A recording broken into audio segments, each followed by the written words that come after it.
இன்றைக்கி ஒரு சுவையான ஆரோக்கியமான புரதசத்து நிறைந்த பாசிப்பருப்பு தோக்லாவும் பச்சை சட்னியும் எப்படி செய்கிறதுன்னு பார்க்கலாமா? இந்த தோக்லா செய்யறதுக்கு 1/4 கப் ரவையை 1/4 கப்பு தயிரில் இது கலந்து ஒரு பக்கம் எடுத்து வச்சுருக்கேன். பயத்தம் பருப்பு 3/4 கப்பு இதை எடுத்து வாஷ் பண்ணி 3 மணி நேரம் ஊற விட்டுருக்கேன். அரைக்கிறதுக்கு முன்னாடி ஒரு டேபிள் ஸ்பூன் அளவுக்கு தனியாக எடுத்து வச்சுட்டு மிச்சதை நைஸாக அரைச்சி இது ஒரு பவுலில் சேர்த்துக்கங்க.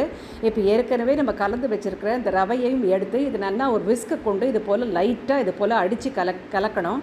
இப்போது நறுக்கின கொத்தமல்லி, பச்சை மிளகாய், இதோட கேரட்டு, இதோட உப்பு, சீரகம், ஒரு ஸ்பூன் அளவுக்கு எண்ணெயை சேர்த்துட்டு நல்லா மறுபடியும் அடித்து கலக்கணும். இப்போ ஒரு சாஷே அளவுக்கு இந்த ஈனோ சால்ட்டை சேர்த்துட்டு இதையும் அடித்து நல்லா ஃப்ளஃபியாக கலந்துட்டு விஸ்கை கொண்டு கலந்துட்டு இப்போ ஆவியில் இதை வேக விடணும். இதுக்கு முன்னாடி சில்லி ஃப்ளேக்ஸும் கொத்தமல்லி இது மேலாக தூவி விட்டு ஒரு 15 நிமிஷம் போல் இப்படி ஆவியில் வேக விட்டுட்டு தாளிப்பும் இதுக்கு ரெடி பண்ணி எடுத்து வச்சுட்டேன். நான் இதுக்கு இப்போ சட்னிக்கு பொட்டுக்கடலை, தேங்காய், பச்சை மிளகா, தயிர், உப்பு, இதோட கொத்தமல்லியை சேர்த்து பச்சை சட்னி ரெடி பண்ணிட்டேன்.